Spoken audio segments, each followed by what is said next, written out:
Halo semuanya, selamat datang kembali di video analisa harian BTC USD bersama Amandana. Ini adalah analisa harian BTC USD ataupun Bitcoin pada hari ini tanggal 6 Agustus 2024.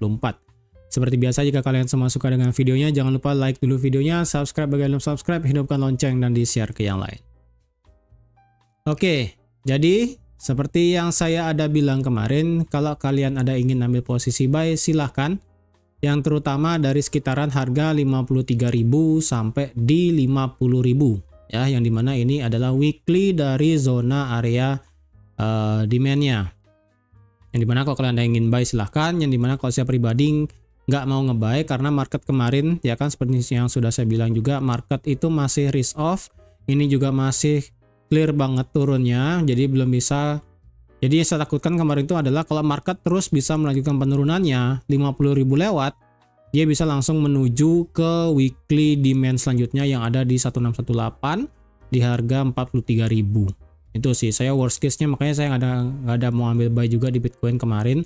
Ya karena worry-nya ini bisa lanjut turun ke bawah. Ternyata dia itu turun sampai ke 49.500, ya mendekati 1272 lah ya, yang ada di 49.000. Jadi di sini mungkin kemarin ada nggak yang nge-buy kemarin di sini ya, seperti yang saya ada bilang kemarin. Kalau ingin nge-buy bisa, kalau dia bisa di atas 55.500 kalian bisa nge-buy, ini yang kemarin ya. Kemudian kalau kemarin di area demand-nya ini tunggu ada rejection panjang atau enggak ada konfirmasi seperti bullish engulfing. Ini contohnya bullish engulfing-nya ya di H1. Jadi kalau kalian melihat misalnya ini ada rejection-nya ya. Di H1 ini ada rejection, tapi ini rejectionnya kurang begitu panjang. Tapi kalau kalian ada yang entry buy di sini, berarti kalian stop lossnya mau tidak mau ditaruh di bawah swingnya di sini ya. Seperti yang saya bilang kemarin, di sekitaran 49.500 itu kalian taruh SL-nya. Ya benar aja, ini kalau kalian taruh SL di 49.500 juga nggak kalian kena SL di situ. Kalau kalian nge-buy kemarin di sini jam 10 malam, ini juga sudah running profit di sini ya. Jadi kalau ada yang ambil buy berarti sudah dapat profit lumayan ya. Kalau ada yang nge-buy di harga 52.000, sekarang harga 55.000, selamat ya.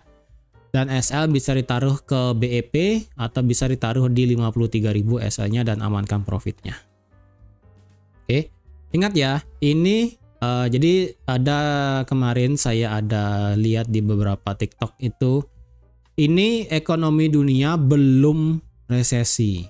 Ya, ini saya info lagi biar nggak ada misleading, ada nggak atau nggak salah gini ya, bukan salah penafsiran, salah info sedikit biar nggak salah gitu kan, biar nggak miss. Ekonomi Amerika itu belum masuk resesi ya, sekali lagi potensi ya, tolong bedakan antara masuk resesi dengan potensi resesi. Potensi itu berarti ya mungkin bisa terjadi, bisa enggak. Ya kan namanya juga berpotensi, itu masih belum pasti apakah bakal resesi benar atau tidak. Kalau dibilang sudah kata-katanya resesi berarti kan sudah resesi. Tapi kan kenyataannya dengan kita melihat data resesi itu seharusnya kita melihat dari faktanya adalah tingkat GDP yang minus sebanyak 2 kali. Ya, ketika data GDP growth rate-nya itu minus sebanyak 2 kali berturut-turut, ataupun secara 2 kuartal berturut-turut itu minus, maka itu baru bisa dikatakan suatu negara itu mengalami resesi. Jadi kalau ini belum ada ya, secara faktanya itu belum minus data GDP growth rate-nya, ya janganlah dibilang resesi. Kalau potensi ya ada gitu kan, namanya juga potensi. Kenapa potensinya itu dibilang ada resesi? Ya karena dari data NFP kemarin ya. Dari data NFP kemarin itu bisa kalian lihat, ini saya campur adukkan dikit ya dengan berita yang di forex sebenarnya. Jadi supaya kalian tahu juga dikit ya yang di kripto gitu kan. Jadi data NFP kemarin itu adalah data NFP yang terendah dibandingkan dengan data NFP di bulan-bulan sebelumnya, bahkan ya di bulan-bulan sebelumnya. Jadi kalau di mana dikit ya, saya kasih ini United States ya, kemudian non-farm payroll ya, non-farm payroll kalau kalian lihat ini yang ada di bulan April 2024. Oh ini 303, salah ini ya. Jadi kalau dilihat di sini data NFP kemarin ya Juli kemarin itu kan 114.000. Kalau dibandingkan dengan data NFP di bulan April 2024 itu 108. Ya, jadi kalau dibilang ini data NFP kemarin di bulan Juli itu bisa dikatakan lebih tinggi sedikit dibandingkan dengan data di bulan April 2024. Tetapi permasalahannya adalah data dari tingkat pengangguran. Ya. Dari tingkat penganggurannya sendiri kalau kalian lihat dari bulan April, ya ini kan Aprilnya itu tenaga kerjanya 108.000. Kemudian di sini tingkat penganggurannya April 3,9. Nah, dari April sampai ke Juli itu tingkat penganggurannya naik signifikan dari 3,9, 4, 4,1 dan sampai ke 4,3.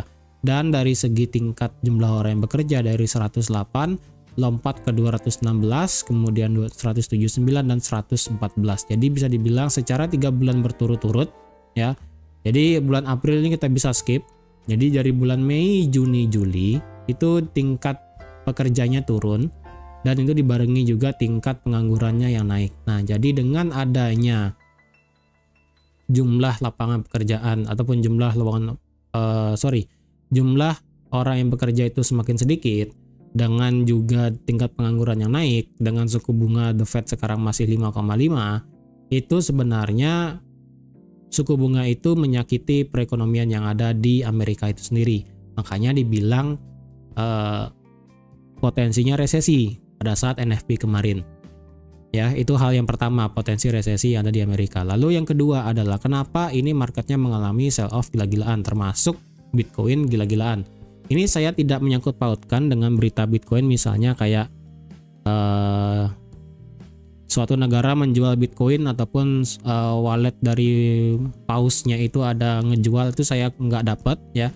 Yang bisa saya dapat hanyalah efek dari aset risiko ya. Bitcoin ini kan walaupun katanya ya, ini kan saya nggak pelajari banget masalah Bitcoin yang masalah desentralisasi dan sebagainya gitu kan.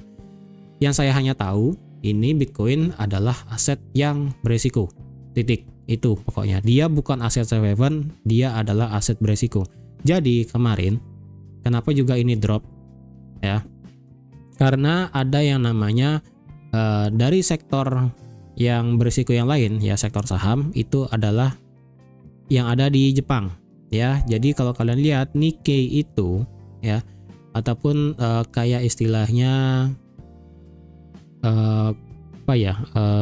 ya pokoknya Nikkei saham Jepang itu ya, itu mengalami drop signifikan yang sangat luar biasa dari hari Jumat dan kemarin hari Senin ya. Itu dropnya gila-gilaan, yang dimana dropnya itu setara bahkan melebihi Black Friday yang ada di tahun 87 ya. Itulah yang menyebabkan ketika saham di Jepang itu dropnya gila-gilaan, nah saham itu kan dianggap sebagai aset beresiko. Ketika saham Jepang itu drop gila-gilaan dan digabungkan dengan adanya potensi di Amerika, jadi otomatis dua negara tersebut berpengaruh ya. Saham di Nikkei di Jepang turun, saham di Amerika juga turun, yang dimana berarti itu bisa mengacaukan seluruh aset berisiko yang ada di dunia ataupun di global, ataupun yang ada di futures market, di saham ataupun di stock market ini, termasuk Bitcoin juga salah satunya, karena Bitcoin ini adalah aset yang berisiko ya. Walaupun dibilang ini adalah desentralisasi dan sebagainya, itu saya kurang paham, tapi untuk yang saya tahu Bitcoin hanyalah sebagai aset yang berisiko, bukan aset sebagai safe haven yang bisa dipegang ketika market sedang ketakutan seperti ini ya. Jadi dengan efek tersebut ya, Nikkei yang drop gila-gilaan, terjadi yang namanya carry trade unwinding ataupun ya menghilangnya carry trade, dengan juga potensial adanya resesi di Amerika dengan suku bunga di The Fed masih 5,5, itu membuat aset berisiko sekali lagi masih mengalami penurunan. Apakah ini akan menjadi saatnya kita nge-buy Bitcoin? Jujur saya bilang enggak. Untuk saya pribadi tidak akan buy Bitcoin untuk kondisi sekarang ya. Dengan kondisi sekarang jujur belum ada tanda-tanda kita bisa nge-buy aset yang berisiko termasuk Bitcoin ini sendiri. Dan kalaupun ini nge-buy berarti ini hanyalah sebatas koreksi aja ya. Itu dari segi dunia fundamental saat ini ya. Jadi supaya kalian tahu ini secara global ini market apa yang terjadi sebenarnya. Kenapa ini risk off gila-gilaan? Kenapa market itu bisa dibilang panic selling kemarin? Dan kemarin juga sudah saya katakan jangan ada trade apapun. Ya, jadi kemarin itu benar-benar market melakukan yang namanya panic selling luar biasa. Sehingga kalau sekarang marketnya itu naik, ya naiknya saya rasa ini hanyalah dikasih kesempatan buat nafas aja. Ataupun bahasa teknikalnya adalah technical correction aja. Ataupun koreksi-koreksi sedikit aja. Sebelum nanti memang bisa lanjut untuk turun ke bawah gila-gilaan sih.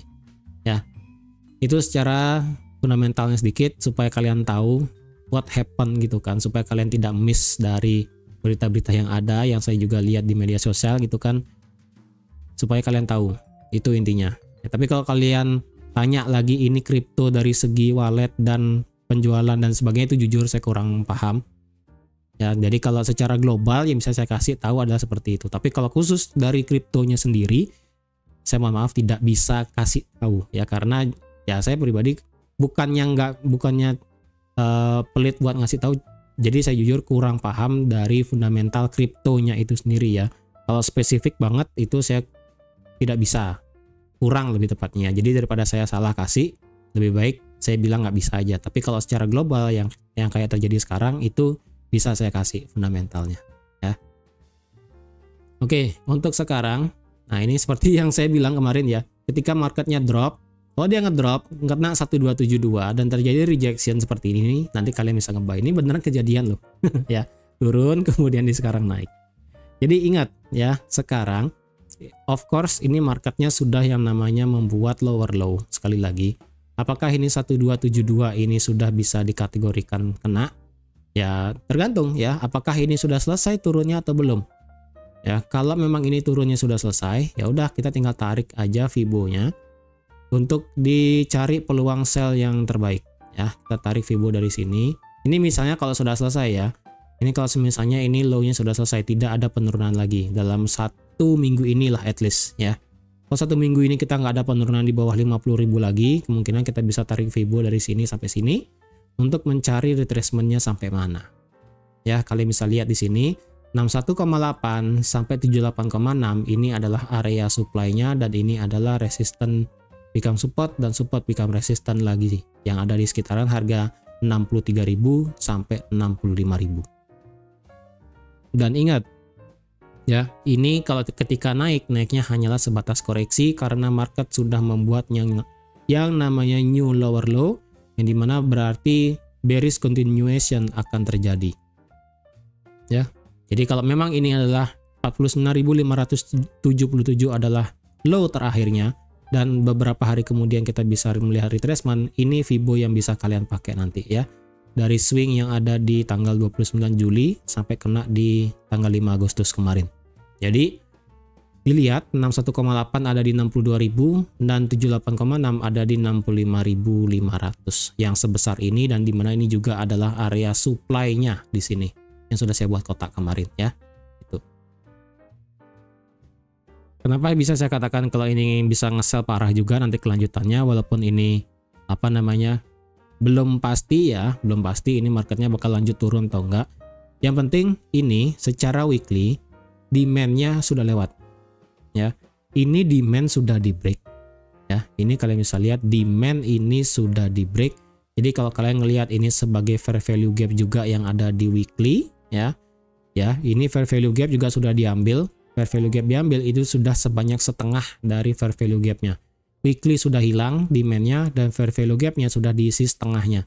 Jadi potensialnya adalah ini bisa lanjut ke sini sampai ke dalam area 1618 tadi Fibonya ya. 1618 Fibo daily-nya di sini. Nah, bisa sampai sini, sampai ke level harga ini saya kasih batas atas dan batas bawah ya. Batas atas adalah bisa sampai 43.900 ya, ataupun di 44.000. Ya digenapkan sih di sini lah ya bisa ya. Nah, di sini di 43.950 ya. Sekarang sini itu batas atas dan batas bawahnya adalah sampai di harga 41.350. Jadi ini adalah batas selanjutnya jika memang market itu bisa lanjut turun. Ya, bisa lanjut turun. Tapi kalau kita lihat dari segi weekly, ini kan penurunannya, dropnya parah banget dan potensial ini market membuat bullish flip ataupun bullish flip market, yang dimana kalau kita lihat ini kan belum ada ekor atasnya. Kalau dibilang ini ekor atasnya belum ada, kalaupun ini marketnya bergerak flip naik, ya naiknya kemungkinan itu hanya sebatas rejection yang seperti ini.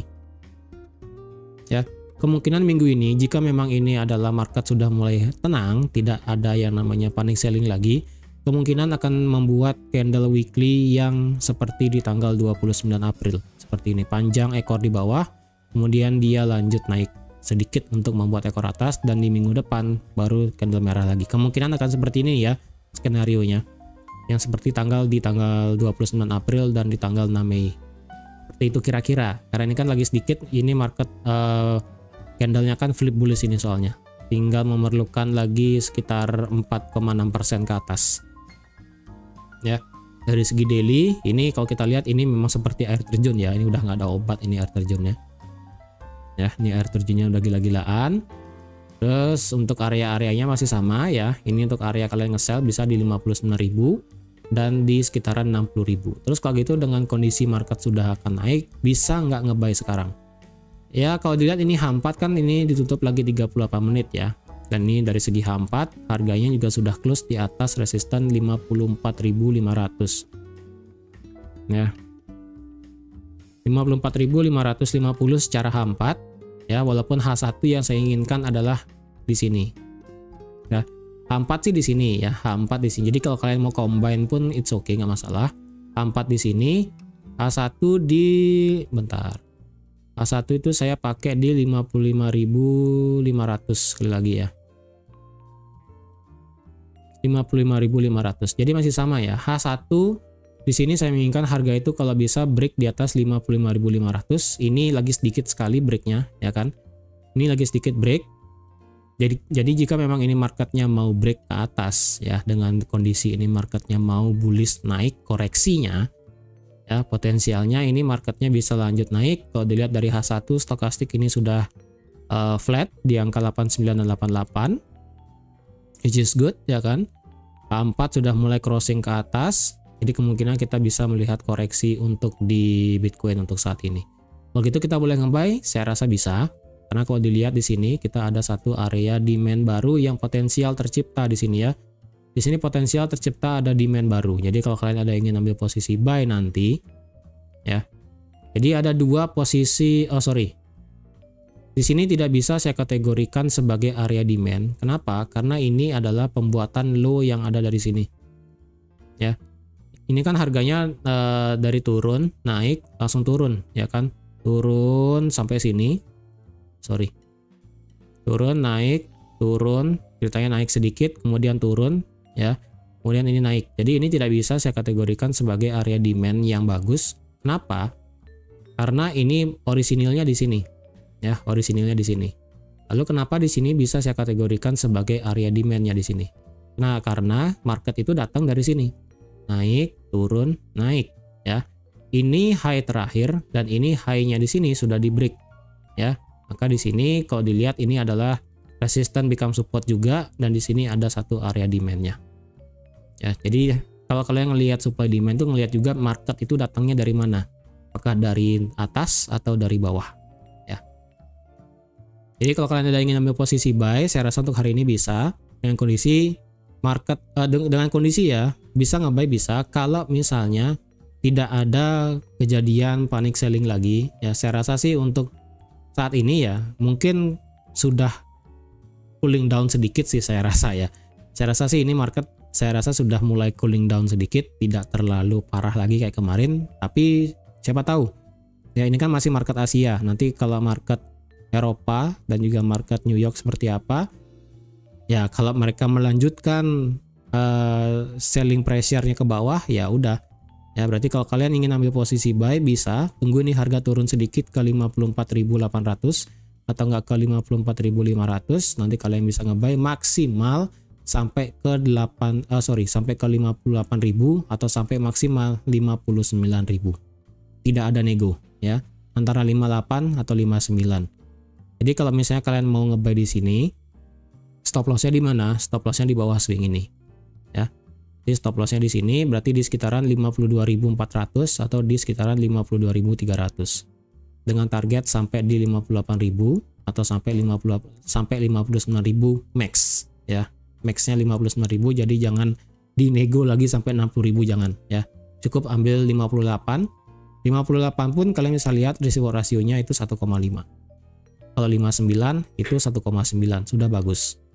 Tapi kalau kalian mau nekat buy sekarang di harga 55.500, berarti itu risiko rasionya adalah 1,1. Jadi terserah, kalau kalian mau buy di sini boleh, mau buy di 54.500 boleh. Tapi idealnya sih tunggu ini retrace sedikit ya untuk meretest resistannya. Ini kan resisten di sini. Ya, ini resisten become support ya kan.